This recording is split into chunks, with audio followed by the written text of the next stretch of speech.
I fucking love me some Borderlands, and today we are playing Brick. This is going to be what I call a casual playthrough, which is I'm not going for any particular builds, and this isn't going to be like a guide or anything, just a vibes review, Just talking about the shit that I experience. And, yeah.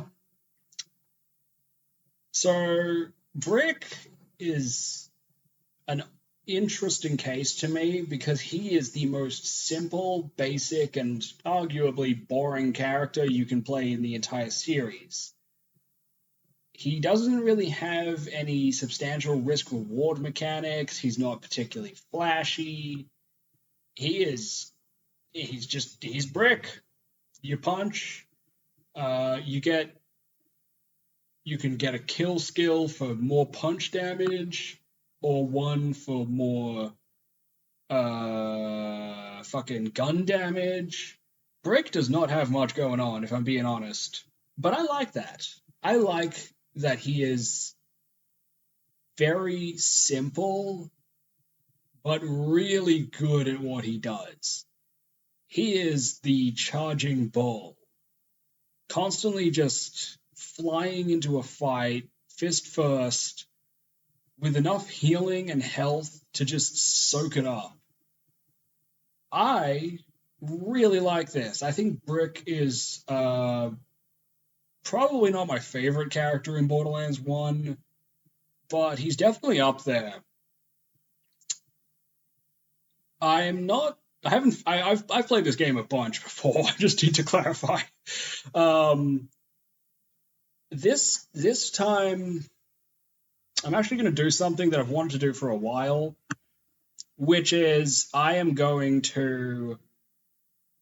playing New Game and New Game Plus. In this game, it's playthrough 2. In every subsequent, it's True Vault Hunter mode and sometimes Ultimate Vault Hunter mode, if such a thing exists in the game.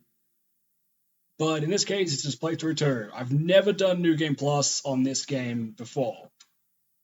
Actually, now that I think about it, I don't think I've ever done New Game Plus on any of them, except maybe Borderlands 3, and that one is kind of a complicated case. I will get to it when I get to it, much, much later down the line. So, yeah, at this point in recording, I'm recording this in like chapters or chunks, really. At this point, I think I've been playing for fucking, I don't know, like 6 hours. I don't know, something like that. And actually, probably more than that, probably closer to 10. And I gotta say, I've just killed Sledge. I like it. Brick is, like I said, he's very simple. Just shotgun, rocket launcher. Man, I do not appreciate rocket launchers enough in shooters. It's a complete anomaly why shooting missiles and cannonballs and rockets is fucking awesome. And I love a good grenade. So for whatever reason, I just don't appreciate rocket launchers that much. I feel kind of bad about it. Oh yeah, I'll also be doing all the DLC. Yeah.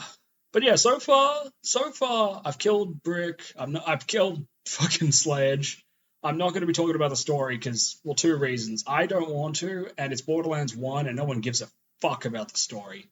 Even the most die-hard, adamant 2025 Borderlands 1 glazers will tell you that no one gives a fuck about the story, and that's fine. It's not really a story worth giving a fuck about. But yeah. So, opening it up, Borderlands 1 so far is pretty good. Yay. Okay, so my audio completely fucked up. Which is to say, I completely fucked up my audio trying to fix the levels and absolutely mangled the cunt. So, I'm skipping a huge section, but honestly, you want to know something? Between the Dull Headlands and the Crom boss fight, I just didn't have much to talk about at all. So much so, I had a bit where I talk about a completely different game, but the audio is completely unusable, so I don't really feel like re-recording it. So we're just gonna talk about Crom. Crom, I actually really like. I think this is a really cool boss fight. He's not hard. He's just a dude in a turret. But you don't fight Crom exclusively. You fight to Crom. You have to run up this canyon, going from camp to camp, taking down bandits on your way and just stomping through them before you get to Crom at the top, and then you kick his ass. And that's fucking awesome. I actually really love Crom. Visually. You know, the way this game is... I mean, like, okay, visually and mechanically. The way this fight works, I think, is really interesting, because it's a very basic boss on its own if you just talk about Crom exclusively, but that's not what the fight is. You're fucking stomping into his camp, tearing down everyone that you find, and then you're kicking his fucking ass. It's the fight to him that makes him more interesting than if he was just a stationary wall that you shoot at until they die. Oh, foreshadowing is a narrative device. And it's just... yeah, you know, Crom, I think, is one of my favorite bosses in this game, because at least he's kind of interesting. You know, there hasn't really been a... I mean, yeah, no, out of any boss I've faced up until this point, a lot of them are just dudes. You know? Like, Nine Toes is a dude. Mad Mel is a car. Skagzilla is a giant skag. Oh yeah, I've done all the side quests, by the way. But it's just... I mean, at least Skagzilla was kind of interesting, because he's got, like, fire breath and weird shit. Crom is not very interesting on their own, but I like fighting to them. I like waging my way through this unique bandit camp, as it were. I think that first-person shooters as a genre are a genre where making boss fights can be very difficult to do well, but I like Crom. I've said that probably 90 fucking times at this point, but I don't care. I honestly don't even remember what's next. I swear to God, I know Old Haven's coming up. I hate Old Haven. I hate Old Haven so much. I fucking hate Old Haven. Oh, I really hope it isn't Old Haven next. This isn't even a bit. I genuinely don't remember what's next. I just know it's coming up soon. Like Old Haven, but I thought it was gonna be fucking horrible. And yeah, kind of. So I do hate those cunt fucking turrets, the Gatling guns. Those are so fucking annoying. So fucking annoying. I mean, they're always annoying everywhere in the game, but, you know, here, they are. And I fucking hate them.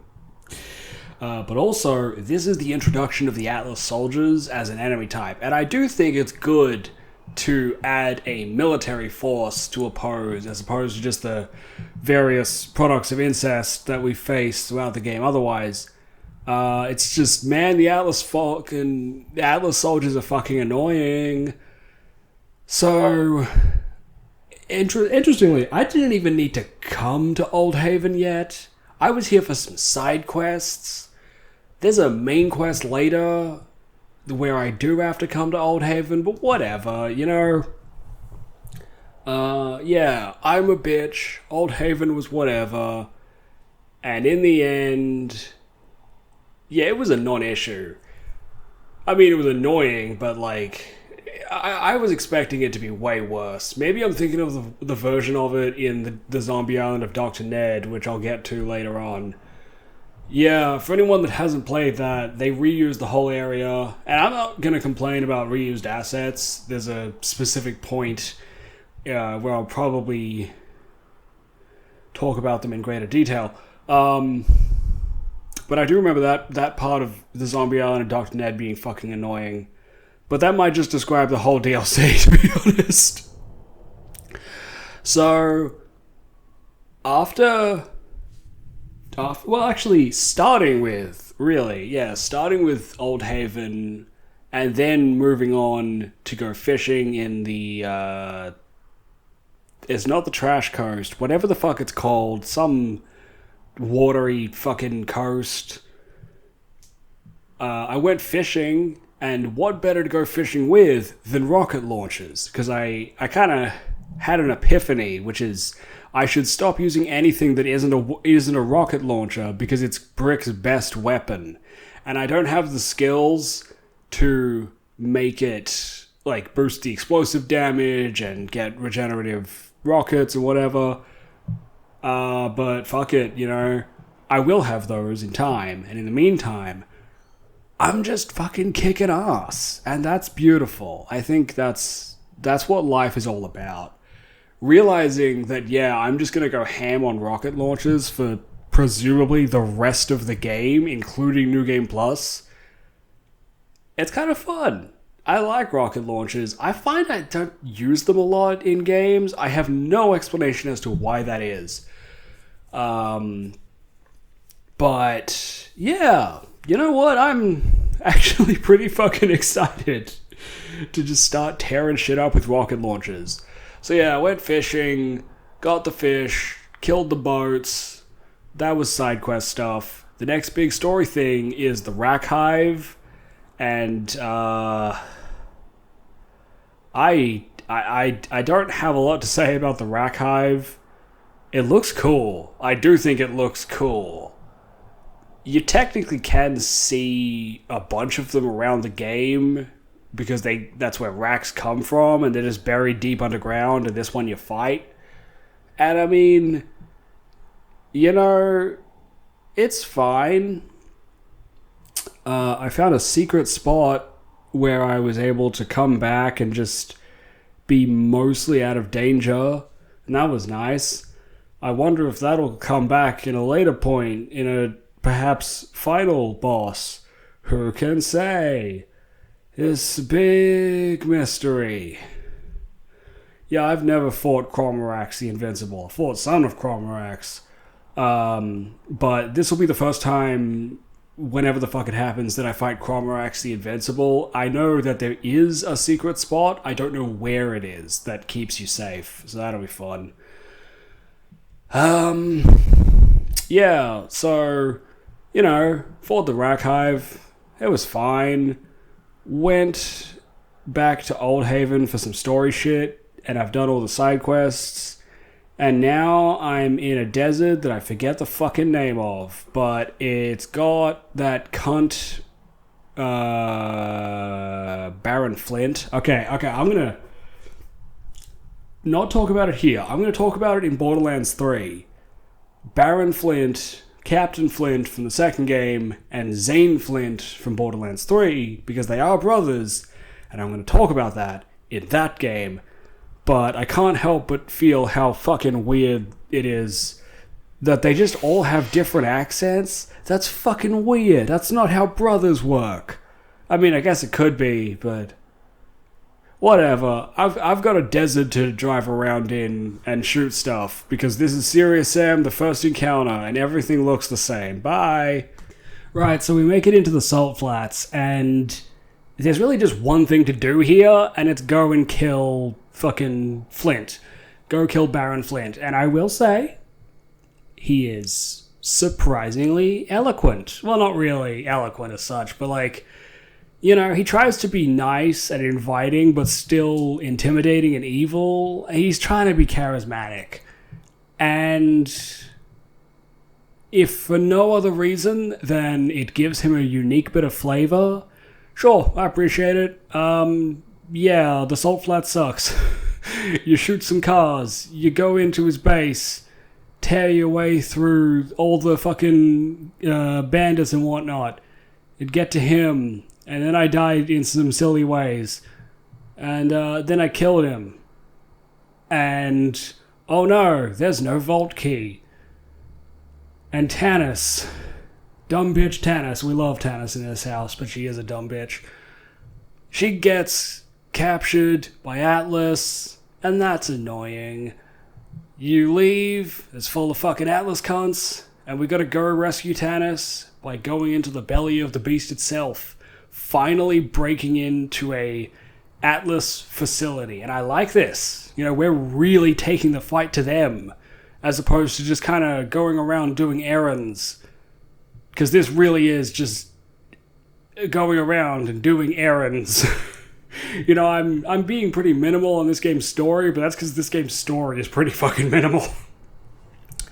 But yeah, rescue Tannis, and then I had to go fucking do some other shit, fight a lot more Atlas soldiers, fight fucking shit-ass Gatling guns. I respect, so I had a plan.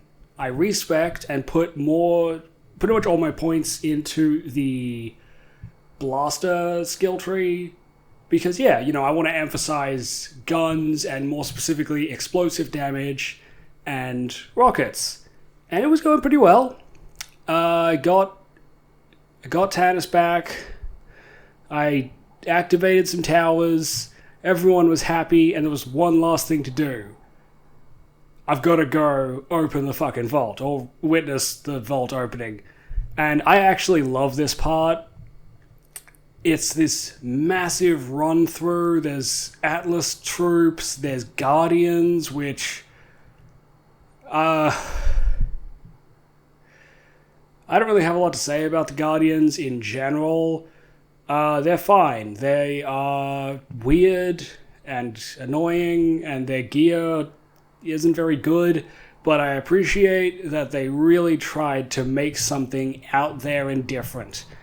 It just sucks. But whatever, so I did another respec, and this one comes back to bite me in the ass later on, but we'll get to that. Oh, we'll fucking... When I talk about the boss fight, we'll get to that. So, yeah, you know, I'm making the run through, I'm shooting the rockets. It was a good time. I'm having a lot of fun. You know, I'm really having a lot of fun. I'm having a good time. And yeah, getting through this big run and getting to the final boss has been exciting.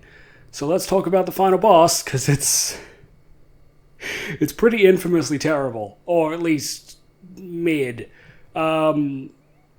Yeah, I like the design of the Destroyer. I think its design is fucking amazing. The muscles and bones and eyes and tentacles, just...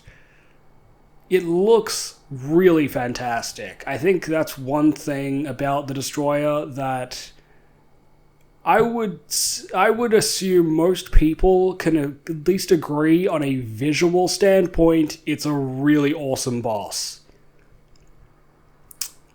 The problem is fighting the cunt, and here's where my second respec fucks me over. So I accidentally didn't get the ability Master Blaster, and what that does is it increases fire rate and allows me to regenerate up to 10 rockets a minute, and I didn't have that, and I was just tearing in with my rockets, which I didn't have a lot of because for the longest time I hadn't been regenerating them.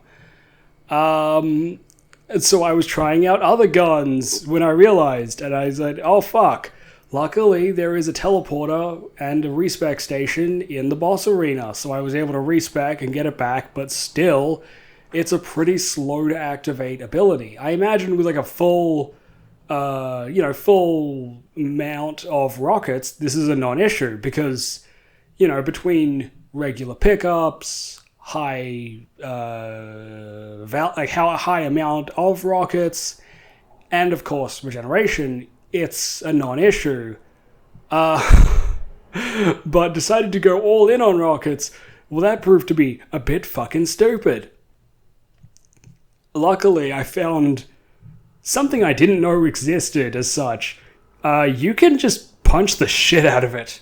I assumed that the only places that the destroyer takes damage were the stalks that come out that have the purple spots and the eye itself, and that nothing else would work, and of course that includes melee damage.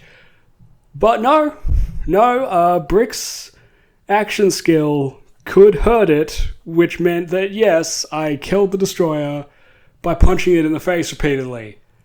I am going to use other weapons from this point onwards, but I will definitely keep an emphasis on rocket launchers, because they're really fucking fun. And that was the destroyer, you know? This fight's not very good. I mean, that's ignoring the fact that I fucking mangled it into something even worse. So yeah, now I've got to do some final side quests. And then I can start the Zombie Island of Dr. Ned DLC. I'm not doing the Mad Moxie's Underdome DLC because it's not really good in general. But more importantly, it's not at all worth doing solo. It's a co-op arena. It's fine if that's what you want. I've done all the other arenas. But no, I'm not doing fucking Underdome because it's complete shit. And I've already got to do too much of this fucking game. So fuck that. So yeah, Zombie Island of Dr. Ned, who was definitely not Dr. Zed. Ooh, exciting. Okay, so I actually took a break over Christmas, about a 2-week break. And, I thought it was a good idea. It got me nice and refreshed to go into the DLC and all that. And, yeah, starting with Zombie Ned, it's super fun.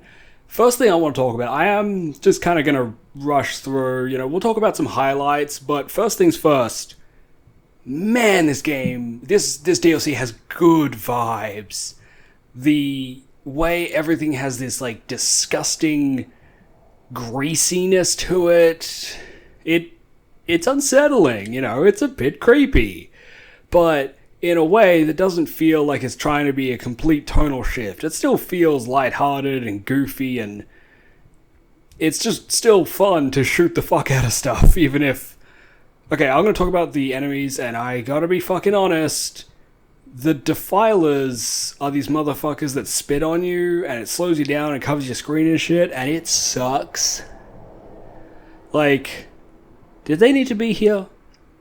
It's cool to have unique zombie types. There's also suiciders, and they are infinitely less annoying, so... But whatever. The zombies are a mix of, shambling people, zombie psychos, which are just basically psychos, aforementioned Defilers and Suiciders, and then the big fucks, the Tankensteins, which... I didn't see a lot of those, but they were cool, I guess. I love a good fucked up man-made monster. It's all good stuff.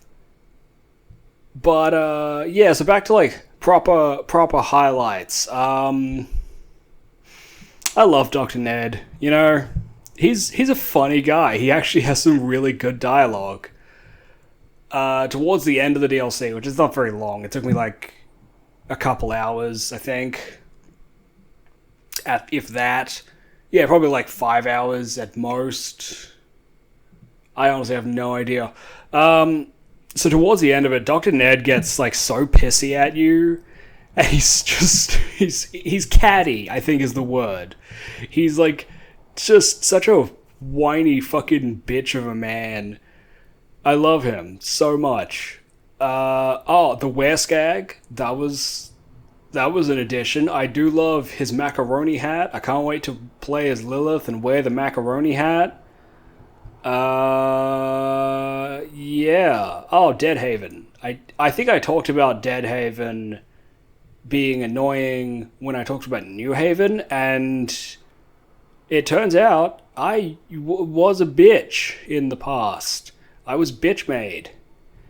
I am no longer bitch-made, so please applaud. So yeah, Deadhaven was fine. It also has a very grimy look to it, but with a heavy dose of red. That's cool, you know? It's a complete asset reuse, I recognize that. But, you know what? It's interesting enough that...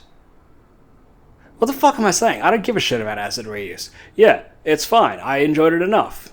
Fighting Dr. Ned was especially fun.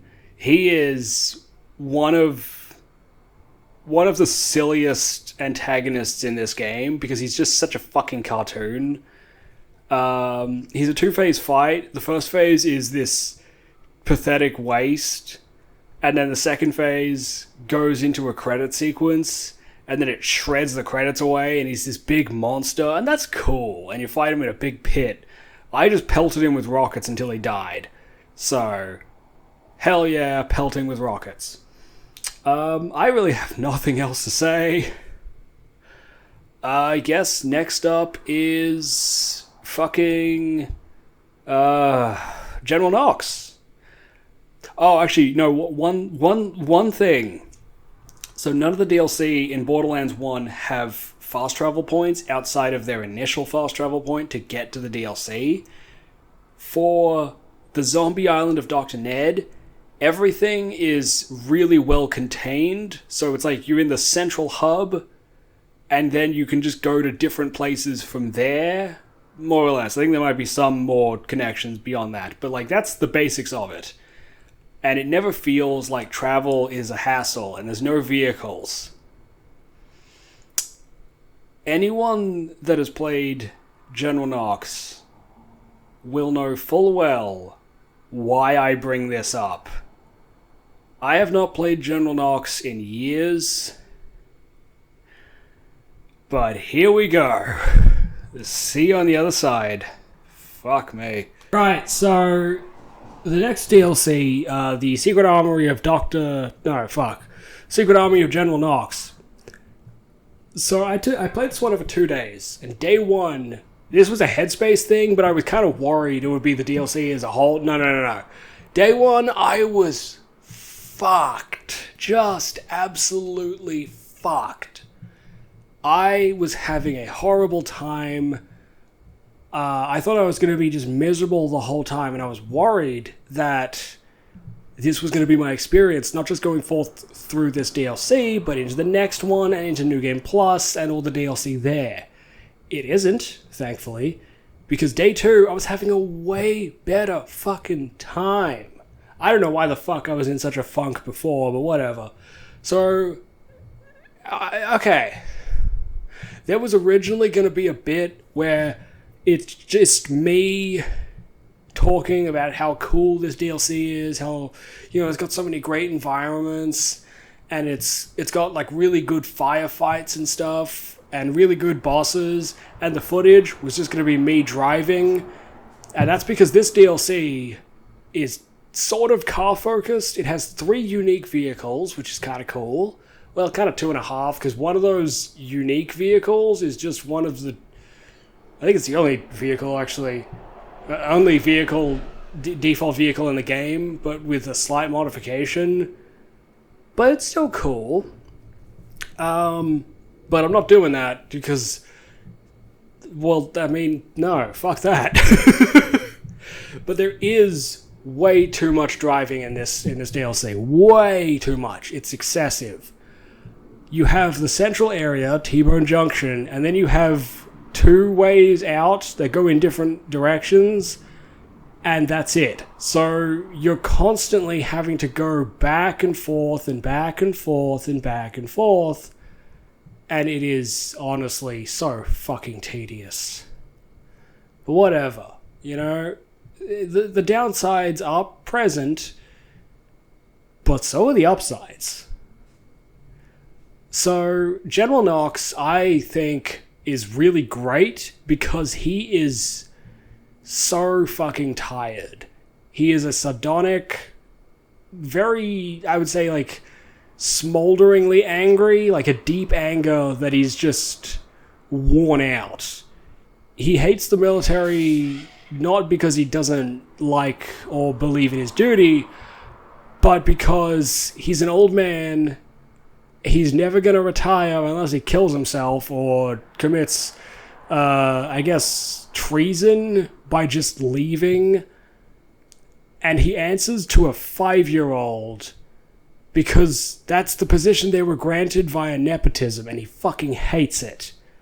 I think General Knox is great. You know, he's fantastic. The whole reason he's here is because he was the commanding officer of Commandant Steele, and, you know, she fucked up. So now he's kind of having to fix the mess that she made and try and, at minimum, get Atlas some degree of a win here. And he's fucking failing insofar as I kill him. I kill him. And then we lose his big armory. That's the big thing. You know, the shitty amount of car sections aside, there actually are some pretty good fights here. The Atlas troops, there's these assassins that wear basically the same suit that Zero does in Borderlands 2, which makes me think that whatever Zero is, his suit is probably Atlas tech. And I don't know, it's fun to theory craft. And also there is not much to do with Zero otherwise. I'll admit I didn't check if the fucking assassins had 4 fingers. I mean 3 or 4 fingers. That was a faux pas on my end. There's also Athena. She's another character in this. I don't really want to talk about her because we'll talk about her in the pre-sequel. And most importantly, this DLC gives us Mad Moxie. And I know, the Underdome DLC gives us Mad Moxie first. I actually played a bit of it to just kind of, you know, get the vibes, right? Partly that, and partly like, okay, if I'm gonna try and solo this, how well is it gonna go? Am I gonna have any fun? No, I didn't. That is where Mad Moxie is technically introduced, but no one gives a shit about that DLC. So I actually really appreciate seeing Moxie in this DLC as kind of like a soft reintroduction. It's appreciated. You know, like, obviously I know who she is. I've played every fucking game. I love Moxie. But, like, it's still appreciated that I'm not just playing Borderlands 2 and it's like, who the fuck is this lady? You know, she wasn't in any of the 3 story DLC or the base game, so how the fuck would I know who she is? But no, they do a good job of giving her a comfortable reintroduction where she still feels familiar. It's very good. I don't know what the fuck else to say. You know, I didn't fight Cormorax, because we're doing that later. I have also started a little bit of the next DLC, which I will talk about it proper there, but so far I have not come across a vehicle section, and I'm so fucking thankful. So let's hope that continues in the next chapter. See you then, gamers. Yeah, so okay, Claptrap's adventures in Tahiti, or whatever the fucking DLC is called. I don't know, I don't fucking give a fuck. It is super fun. It has no vehicle sections, and that's a plus. But, most importantly, it is a love letter to Borderlands and to Borderlands DLC leading to this point. The first boss you face is a... Okay, I will briefly talk about the story. Claptrap is doing some nonsense, and now he's making people work for him. That's all that matters. He's resurrected the major bosses, you know, General Knox, Dr. Zed, Commandant Steele, who fights using the moveset of the assassins, the Atlas assassins, because she doesn't have siren powers. I mean, she does, but, like, you know, she's not doing shit with them. So yeah, like the first boss you fight is General Knox, and he doesn't like being alive again.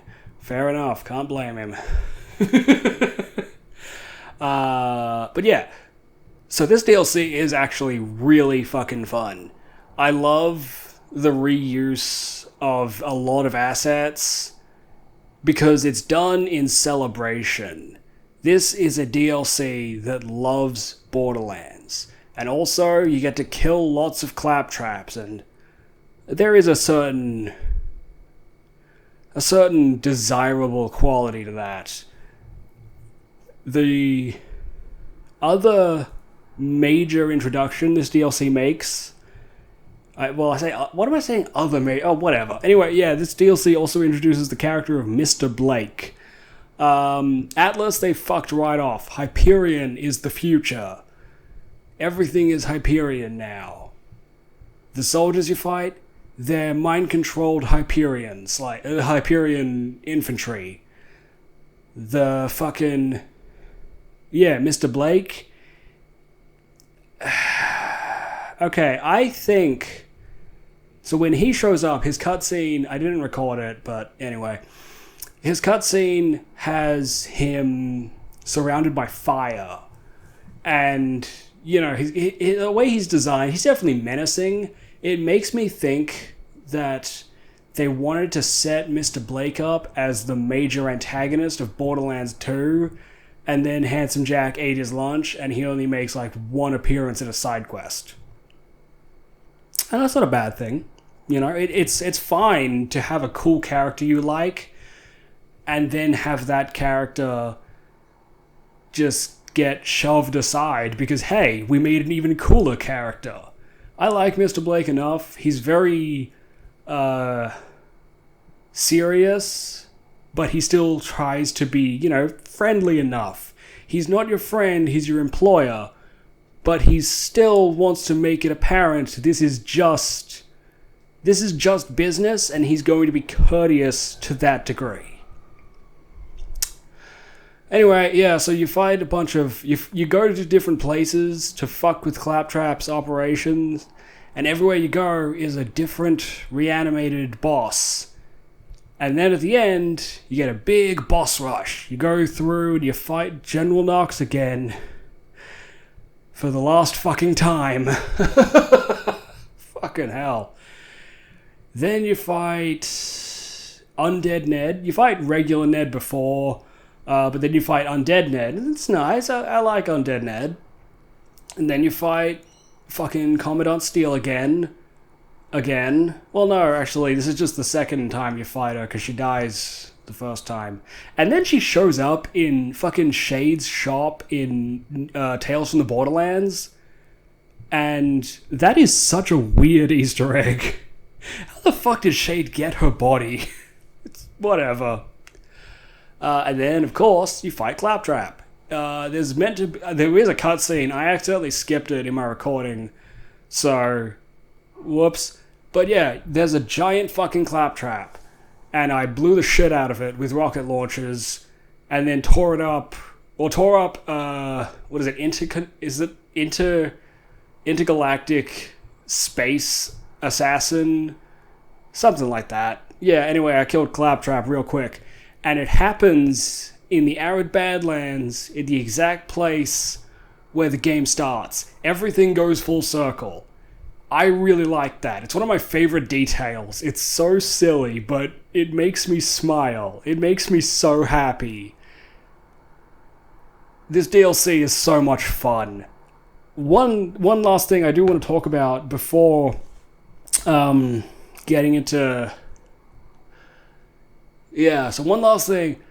Brick is really boring on a mechanical level.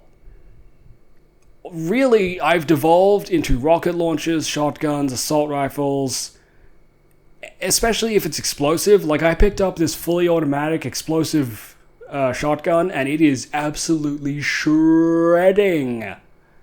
It's fucking awesome. And it kind of points out something that I find kind of interesting, is that Brick is... I mean, I always knew Brick was basic. He is bland. this is the most vanilla Borderlands I've ever seen. I'm having a lot of fun. You know, I've got a good meaty health pool.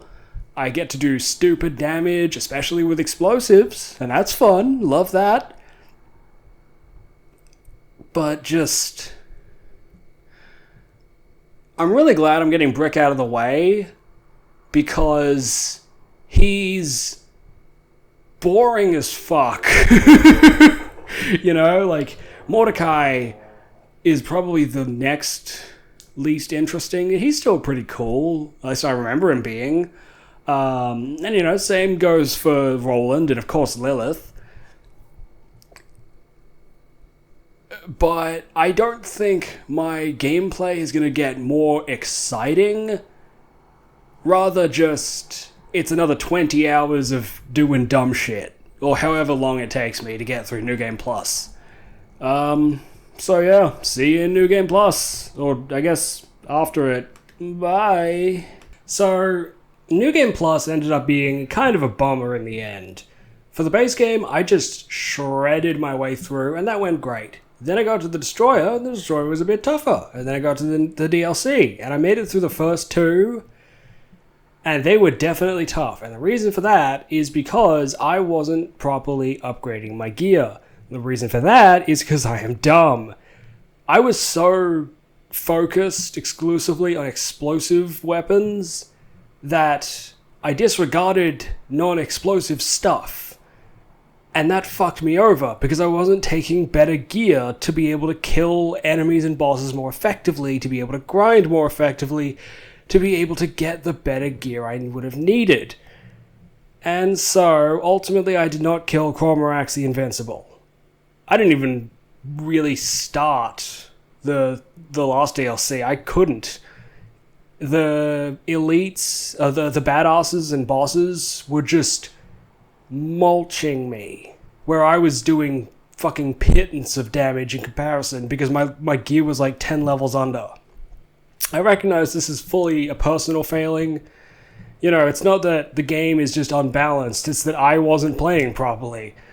You know, this was a faux pas on my end, and my choices are either take a hiatus so I can get in a better headspace, and then come back and grind to get better gear, or just take the L on the chin and leave it at that, and I'm going to do the latter. Playing Brick has been a lot of fun.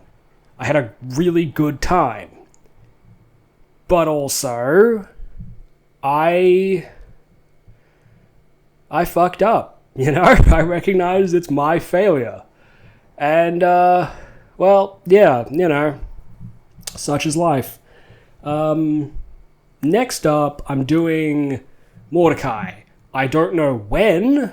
That might not be the next thing I put out. I do want to do a magic-focused run in Lords of the Fallen and Wu-Chang Fallen Feathers if my recording software plays nice with it.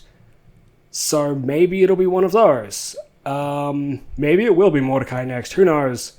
But yeah, you know, bummer ending, but ultimately, I am excited for the future. Peace out, sports fans.